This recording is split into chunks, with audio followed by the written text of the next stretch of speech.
झरनों सा है बचपन, पहाड़ों की हरियाली में उड़ते आंचल सा यौवन।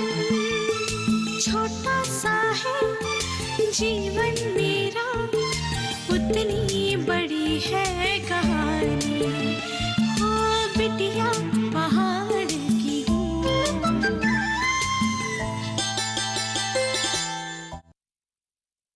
जी हाँ, मैं धनंजय ही बोल रहा हूँ। जी जी, योगेश का पिता। क्या? हाँ, ये बात तो मुझे किसी लामा ने भी बताया था। ठीक है, मैं आपसे बाद में बात कर लूँगा। ठीक है। आरती, मैं ये सब क्या सुन रहा हूँ? अपना योगेश बेटा नौकरी छोड़कर भिक्षु बन गया है। भिक्षु। उस दिन देखा नहीं आपने कैसे केस मुड़ा के आया था? नहीं, वैसे केस तो बाकी कई कारणों से भी मुंडन करवाते हैं ना आजकल के लड़के लोग। जैसे कि केस में डेंड्रफ हो जाने पर, केस गिर जाने पर। लेकिन हमें क्या पता था कि वो इस तरह से संसारिक जीवन ही त्याग देगा।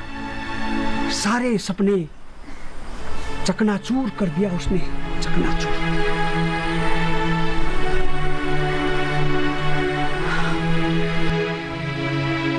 बुढ़ापे का सहारा बनेगा, ये सोचकर कितना खुश थे हम। राधा को बहू बनाने के सपना भी टूट गया है। अब राधा का क्या होगा? माँ मत रोइए। भगवान पुत्र ने भी तो घर संसार राजमहल सब कुछ छोड़ के चले गए थे। मत वो तो सत्य की बात है, मगर इसने तो सब परिवार को गड्ढे में डालकर थोड़ी ना अच्छा किया है। इसने तो सब सपना चकनाचूर कर दिया, बर्बाद कर दिया।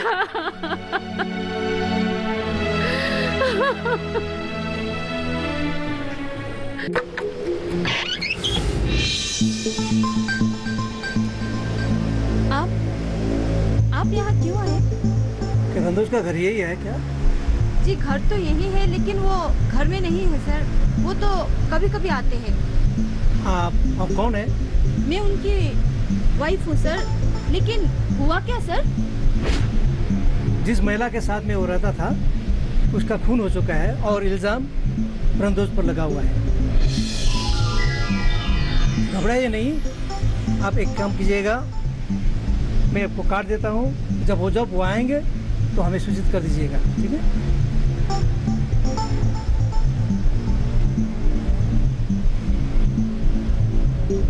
सुभद्रा, सुभद्रा, आप यहाँ क्यों आए? सुभद्रा, मुझे माफ कर दो, प्लीज मुझे माफ कर दो। क्यों? आज कोई लड़की नहीं आई? मुझे बहुत बड़ी गलती हुई सुभद्रा, बता देखो। मैं उसे मारना नहीं चाहता था, मैं ना उषा को मारना नहीं चाहता था सुभद्रा। मुझे ब्लैकमेल कर रही थी सुभद्रा, मुझे माफ कर दो। हाँ, मुझे माफ कर दो सुभद्रा। हाँ? आप घबराए मत, पुलिस अभी भी आ सकती है। आप बैठ जाइए।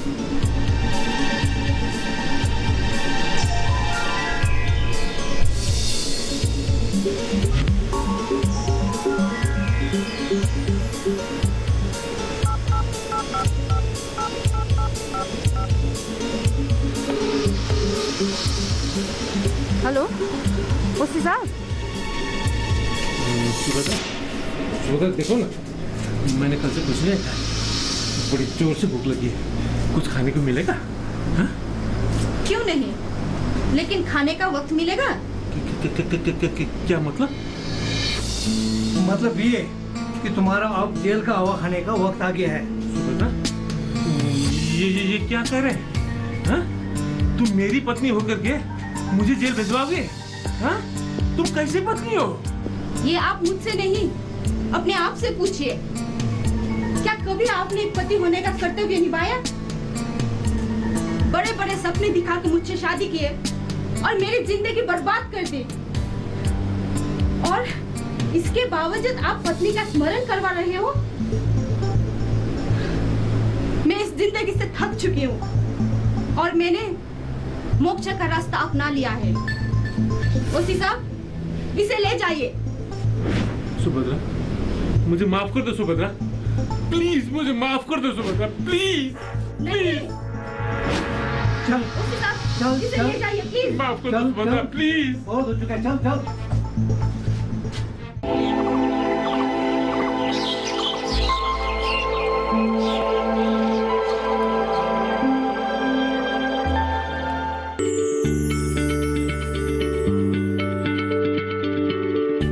क्या आप किसी बीमारी से परेशान हैं?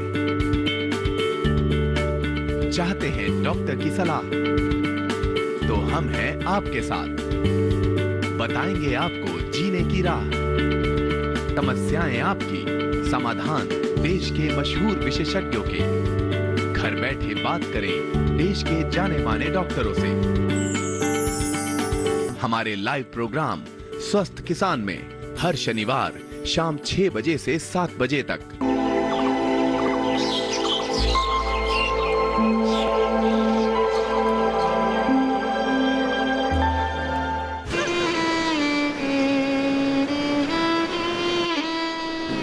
राधा,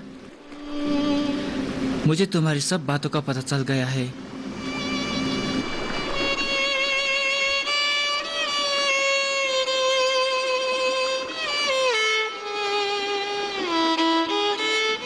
तुम अपने आप को संभालो राधा, संभालो। अगर तुम चाहती हो ना तो मैं अभी भी तुम्हारा साथ देने के लिए तैयार हूँ। गले पे नमक छिड़कने क्यों आए हो? लेकिन क्यों राधा, क्यों? मैं यहाँ अकेली रहना चाहती हूँ। प्लीज प्लीज आप यहाँ से चली जाइए, प्लीज। लेकिन क्यों राधा, क्यों? मुझे जीवन में क्या करना है उसका निर्णय मैं ले चुकी हूँ।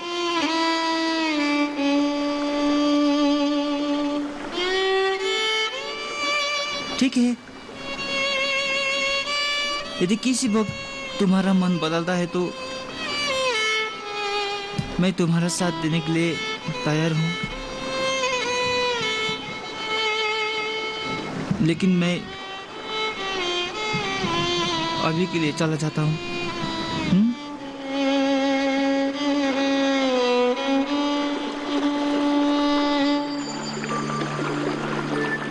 ऐसे तो देखने में बहुत दुख की बात है, लेकिन आपके लड़के योगेश ने जो काम कर रहा है ना, वो तो बहुत बड़ी बात है। इसमें तो आप लोग गर्व करना चाहिए। देखिए पंचायत बाबू, दूसरों के अलावा उस राधा बेटी का दुख को देखकर मुझे गहरा दुख होता है। सुनने में आया है तकरीबन 1 महीने से वह बिस्तर पर बीमार पड़ी है और कुछ खाई नहीं उसने। हाँ, लेकिन ये भी सुनने में आया है कि कहीं से कोई ओझा को बुलाया गया है।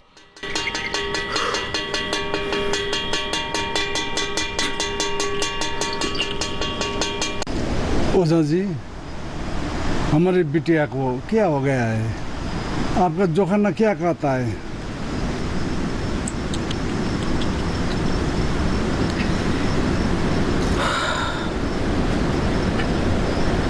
ये घर बनने से पहले यहाँ एक बड़ा सा वृक्ष था और उसी वृक्ष के नीचे एक लड़की ने आत्महत्या की थी और वही आत्मा अमावस और पूर्णिमा के आमने सामने यहाँ वहाँ भटकती रहती है। अब हमारी बेटी ठीक हो जाएगी ना ओझा जी? मैं एक बड़ा ओझा हूँ। जब मैं किसी को उपचार करता हूँ ना, तब अच्छा ना होने का तो बात ही नहीं है। मैं ऐसा वैसा ओझा नहीं हूँ।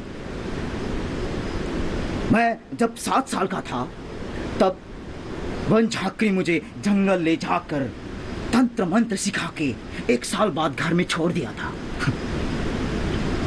ओहो, ऐसा कैसा है ताऊ जी? जंगल का झांकड़ी कैसा होता है? हमें तो सरकार की बनाई हुई झांकड़ी को ही देखा था। क्या वो बन झाकड़ी फॉल्स वाला? वैसा ही होता है। इतने लंबे लंबे बाल, इतने लंबे लंबे मूंछ और दाढ़ी, हड्डियों का माला, चमड़े से ढका हुआ, पूरा ढका हुआ शरीर, बहुत डरावनी आंखों वाला, बहुत डरावनी दिखता है।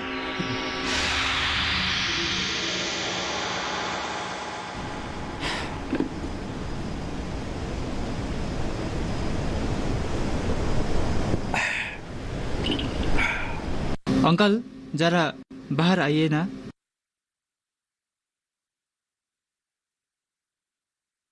अंकल, बच को दिखाना बुरी बात नहीं है, पर मेरा विचार में एक बार राधा को अस्पताल ले जाने से कैसा होगा?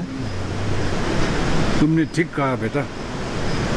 हम कल ही राधा को अस्पताल लेकर जाएंगे और डॉक्टर को दिखाएंगे।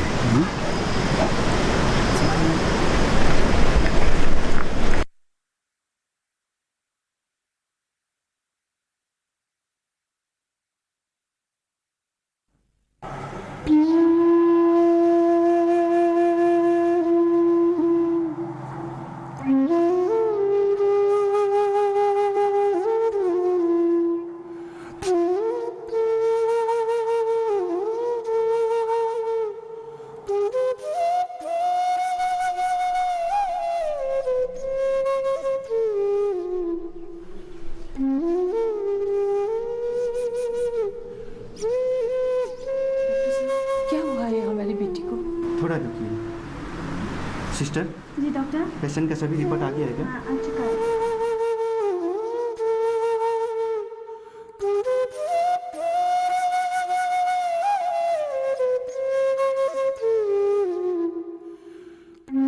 इसे तो कोई भी बीमारी नहीं है, सभी रिपोर्ट तो नॉर्मल है।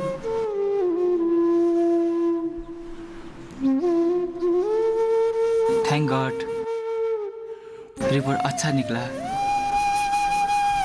मगर डॉक्टर साहब, राधा इतनी बीमार क्यों है?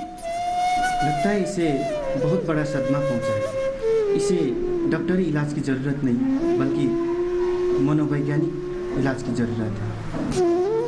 उसको नॉर्मल जिंदगी जीने के लिए आप सब लोग सहयोग कीजिए, ठीक हो जाएगी। मगर डॉक्टर साहब, ये तो बहुत कमजोर हो गई है। समय में खाना भी नहीं खाती, रात में सोती भी नहीं, क्या क्या सोचती रहती है। मैंने पहले भी कहा ना आपको, इसे बहुत बड़ा सदमा पहुंचा है। मैं एक विटामिन और दवा लिख देता हूँ, आप लोग इसे नियमित रूप से पिलाइए, ठीक हो जाएगी। आप लोग फिक्र मत कीजिए। चलो सिस्टर।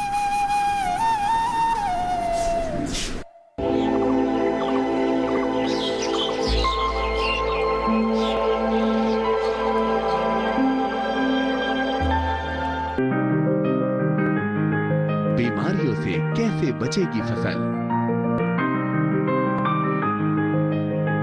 मवेशियों की मुश्किलों का क्या है हल? कहां से लाएं बीज, कितनी लगेगी खाद? किसानों के हर फोन का विशेषज्ञ देंगे जवाब। देखिए हेलो किसान लाइव, सोमवार से शुक्रवार शाम 6 बजे।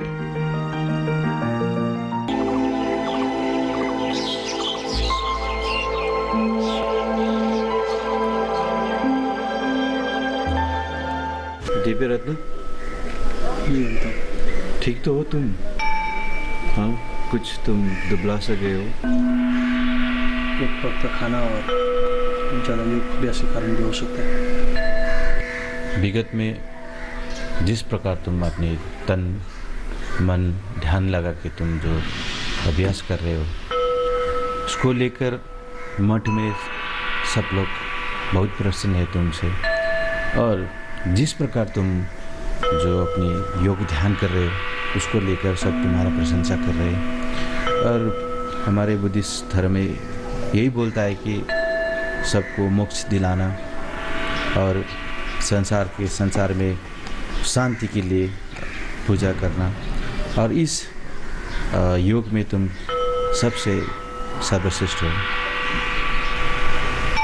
धन्यवाद भंते अमिताभ, धन्यवाद। मैं धर्म परिवर्तन में और भी आगे जाना चाहता हूँ। मुझे आप लोगों का आशीर्वाद चाहिए। भगवान बुद्ध के आशीर्वाद तुम्हारे साथ है। हम तो केवल एक सेवक है, और हमारा धर्म ही सेवा करना है, और अपने अध्ययन और योग साधना को, इस ज्ञान को, तंत्र शास्त्र और को भी तेज करना चाहिए, और इसको अध्ययन करना चाहिए तुम। और ये करने से तुम एक दिन बहुत महान बन जाओगे। तुम्हारा ये जो बलिदान है वो व्यर्थ नहीं जाएगा। ये विशुद्ध धर्म वचन के लिए आपको बहुत बहुत धन्यवाद। आप जैसे श्रद्धेय गुरुजनों के छत्र छाया में मैं सफल बन सकता हूँ। मैं अपना निस्वार्थ सेवा सबको पहुँचा सकूँ। मुझे आशीर्वाद दीजिए। दिव्य रत्न, तुमको मेरा आशीर्वाद है। धन्यवाद।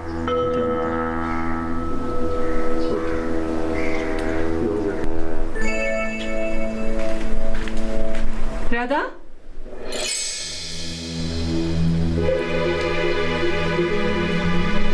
राधा, अभी तक तो यही थी, कहाँ चली गई? सुनिए तो। क्या हुआ? क्यों घबरा रही हो? देखिए ना, राधा बिस्तर पर नहीं है। अभी तक तो यहीं पर सो रही थी। बाहर कहीं गई होगी, जरा देखो ना। वहाँ पर भी देखा मैंने। हे भगवान, इतनी कमजोर हो गई है, चलने की अवस्था में भी नहीं। कहाँ चली गई होगी?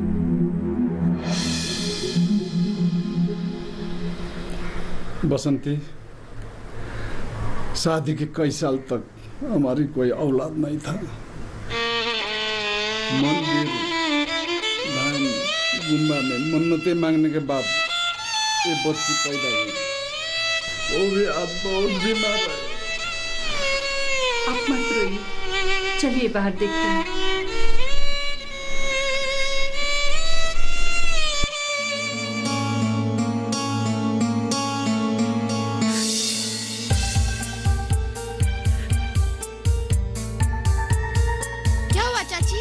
घबरा रही हो? देखो ना, राधा घर में नहीं है, कहाँ चली गई पता नहीं।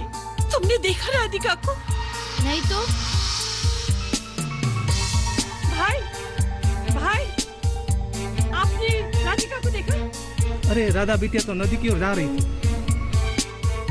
नदी की ओर?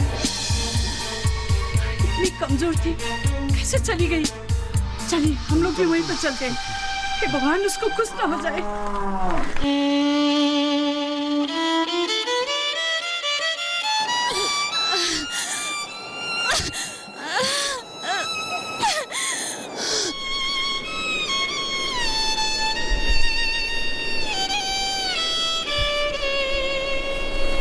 चाची, आप चाचा के साथ जाए, मैं शाम भैया को बुला कर आती हूँ। ठीक है, जल्दी आना। हाँ,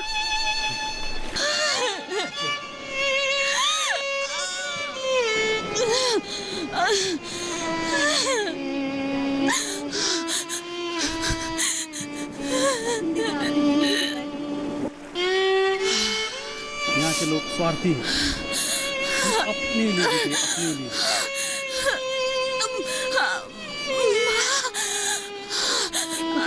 पाते, जो निभा नहीं पाते, हम तो तुम्हें दिल से पाते, दिल से। मेरा कर्म से मुझे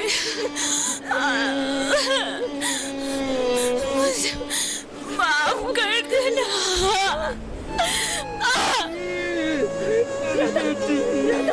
क्या बात है? मेरी बच्ची, मेरी बच्ची, मेरी बच्ची। राधा को कुछ बोलने के लिए बोलिए, इसको उठाइए ना, कुछ नहीं बोलती नहीं। इसको उठाइए ना, कुछ तो बोलने दीजिए, बोलने को कहिए ना। मेरी बच्ची। बोलो ना बेटी, बोलो ना।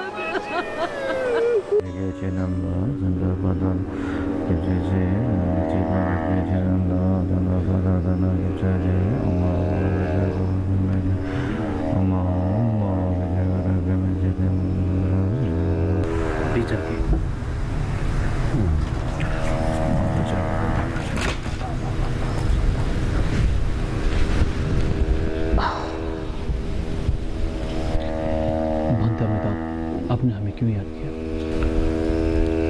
भांते दिव्रता, पेमा नाम की एक लड़की ने फोन किया था। अब राधा इस दुनिया में नहीं है। भांते अमिताभ, मैं ध्यान योग में जाना चाहता हूँ। अवश्य बनते, अवश्य। अब तुम अपने ध्यान द्वारा राधा का आत्मा को स्पष्ट रूप से तुम देख सकते हो और उसको तुम मोक्ष दिला दो।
झरनों सा है बचपन, पहाड़ों की हरियाली में उड़ते आंचल सा यौवन। छोटा सा है जीवन मेरा, उतनी बड़ी है कहानी। हो बिटिया पहाड़ की हूँ,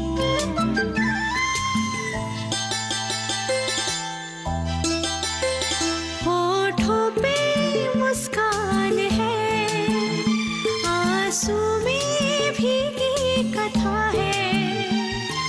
खट्टी मीठी हंसी खुशियों में थोड़ी सी रोती व्यथा है। इस माटी में जन्मी हूँ मैं, जीवन मेरा है समर्पण।